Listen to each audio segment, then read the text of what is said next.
Assalamualaikum, saya Nur Hafizah binti Slamet. Hai, saya Nur Farah Alibah binti Hussein dan video ini adalah perkongsian kami berkenaan kajian tokoh. Nama diberi Muhammad Azman bin Muhsin dan lebih dikenali sebagai Dr. Ibnu Muhsin Al-Mu'arri. Beliau dilahirkan pada 9 Februari 1969 Masihi, iaitu bersamaan 22 Zulkaidah 1388 Hijrah, iaitu pada hari Jumaat di Parit Haji Zain.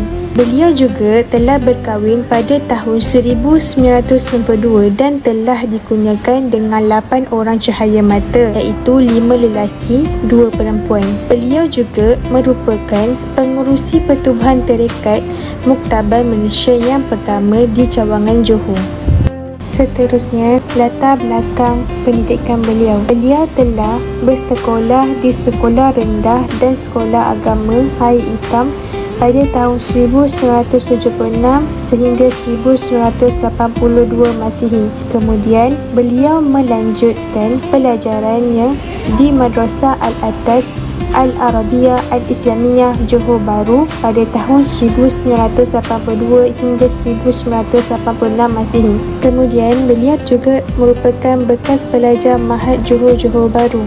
Seterusnya, pada tahun 1988 hingga 1992, beliau telah melanjutkan pelajarannya di dalam bidang diploma di UNIZA. Pada tahun 1992, beliau juga melanjutkan pelajarannya di Universiti Kebangsaan Malaysia. Seterusnya, pada tahun 1996, beliau juga telah mendapat kepujian dalam mengambil ijazah sarjana muda di Universiti Al-Azhar, Mesir, iaitu dalam bidang pengajian Islam umum dan bahasa Arab.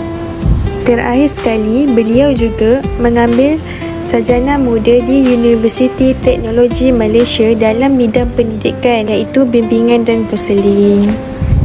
Pada tahun 1997 Masihi, beliau merupakan pegawai Hal Ehwal Islam Jabatan Agama Johor. Seterusnya, beliau juga merupakan pegawai Takbir Agama Pontian pada tahun 1997 Masihi hingga 1999 Masihi. Pada tahun 1999 Masihi hingga 2001 Masihi, beliau adalah pegawai Takbir Agama Mersing.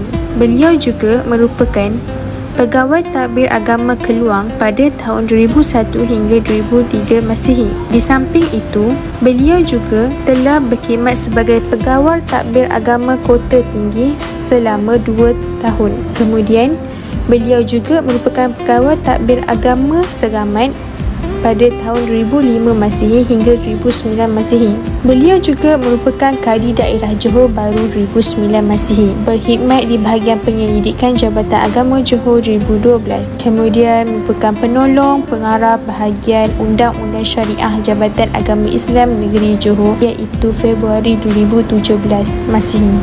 Beliau juga merupakan Ketua Penolong Pengarah Bahagian Penyelidikan Jabatan Agama Islam Negeri Johor pada Mei 2017 Masihi. Beliau juga telah berkongsikan sedikit tentang Tarekat Muktabarah. Tarekat Muktabarah terbagi pada 2, iaitu Tarekat Alawiyah, iaitu keturunan Rasulullah. Yang kedua, Tarekat Siddiqiyah, iaitu jalur sampai kepada Saidina Abu Bakar. Kedua-dua tarekat ini bertujuan sebagai strategi pendekatan zikir secara terang atau zikir secara dalam hati untuk berhubung dengan Allah. Metod dakwah beliau terbagi pada 3 bahagian. Yang pertama, bil qaul. Yang kedua, bil hal. Yang ketiga, bil kitabah. Apa itu yang dinamakan bil qaul? Bil qaul ialah menyebarkan dakwah melalui ceramah dan kuliah. Seterusnya, menjadi pembimbing trainer. Manakala bil hal pula, yang pertama, mengadakan majlis dan program selawat kamilah hampir di 200 lokasi.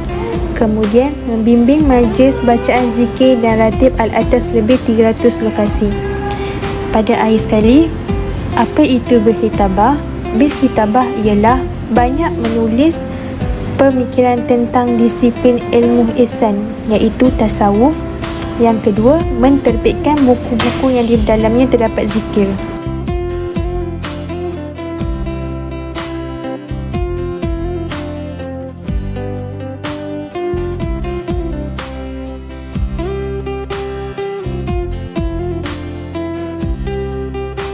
Seterusnya sumbangan beliau lebih memfokuskan kepada pengajian ilmu tasawuf, iaitu aplikasi praktikal kepada pendidikan tasawuf, iaitu bertujuan supaya dapat menarik orang ramai lebih suka kepada zikir.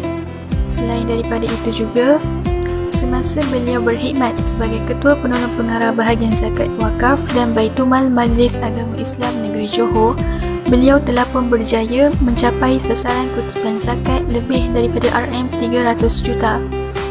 Dan semasa beliau menjadi kadi, beliau telah pun menikahkan ribuan pasangan pengantin dan dalam pada masa yang sama, beliau telah mengislamkan ratusan saudara baru. Beliau turut menghasilkan pelbagai karya yang menjadi rujukan kepada masyarakat. Antaranya adalah beliau telah pun menjadi penulis dan penyusun kepada 2 jurnal iaitu Pengenalan kepada Tarikat dan Ratib Al-Atas menurut perspektif Al-Quran dan Hadis. Selain daripada itu, beliau juga turut berkongsi ilmu beliau dengan cara menjadi pembimbing kepada para guru agama tentang amalan Ratib Al-Atas. Seterusnya, dapat memperkenalkan Ratib Al-Atas ini supaya menjadi amalan di sekolah-sekolah. Sebagai contohnya, sekolah kerajaan agama dan sekolah rendah. Terusnya, melalui majlis-majlis zikir, beliau telah pun berjaya membangunkan model Al-Muhsinin yang diistilahkan juga sebagai model 6 mim mencapai kepada 1 mim, iaitu memfokuskan kepada tingkatan amalan bermula dengan mudawamah iaitu istiqamah seseorang dalam menuntut ilmu, mujahadah yang merupakan kekerapan meluangkan masa dengan menyertai majlis zikir, muhasabah ataupun keinsafan yang dirasai apabila mengalunkan zikir-zikir Allah, seterusnya musahabah, muraqabah dan musyahadah, akhirnya mencapai tujuan utama iaitu muhsinin. Tambahan daripada itu, beliau juga telah pun memperkenalkan modal dakwahnya yang sendiri iaitu zikir, fikir, syukur dan sabar. 4 model dakwah ini adalah pendekatan yang terbaik supaya setiap individu sentiasa mengingati Allah, berpesan-pesan kepada kebenaran, bersyukur atas segala nikmat yang dikurniakan serta bersabar apabila ditimpa ujian. Selain daripada menghasilkan jurnal, antara karya lain beliau adalah yang pertama, pendekatan dakwah Wali Sembilan, Menata Hati di Jalan Sufi dan Ratib Al-Atas dan Asma'ul Husna. Kebanyakan karya yang beliau hasilkan kesemuanya mengandungi wirid-wirid dan zikir-zikir. Karya beliau juga adalah bertujuan menerangkan dan memberi kefahaman kepada orang ramai mengenai tarikat. Seterusnya, Dr. Haji Muhammad Azman juga mempunyai amalan peribadi yang tersendiri supaya beliau dapat menyerap segala bentuk cabaran yang diberikan oleh masyarakat.